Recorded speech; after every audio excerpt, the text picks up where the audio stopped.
అమ్మ మాట.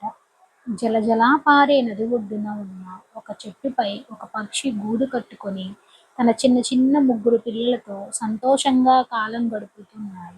ఒకనాడు ఆ పక్షి తన పిల్లల మేత కోసం వెళ్ళి తిరిగి వచ్చే సమయానికి 3 పిల్లలు ఒక పిల్ల గూటి నుండి తల బయటకు పెట్టి బయట ప్రపంచాన్ని చూస్తుంది. అంతలో తల్లి వచ్చి ఆ పిల్లను కోప్పడి ఇంకెప్పుడు బయటకు చూడకూడదు, పొరపాటున క్రింద పడవచ్చు, లేక మన శత్రువులు హఠాత్తుగా వచ్చి ఎత్తుకెని వెళ్ళిపోవచ్చు. మీరు పెద్ద అయిన తరువాత నాలాగే బయటికి వెళ్ళవచ్చు అని ముద్దుగా మందలించింది. మరునాటి ఉదయం ఆ పక్షి మేతకు వెళ్ళింది.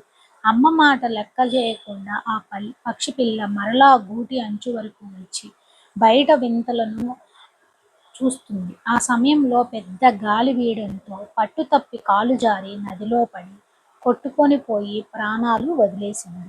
అందుకని అమ్మ చెప్పిన మాట మనం కంపల్సరీగా వినాలి.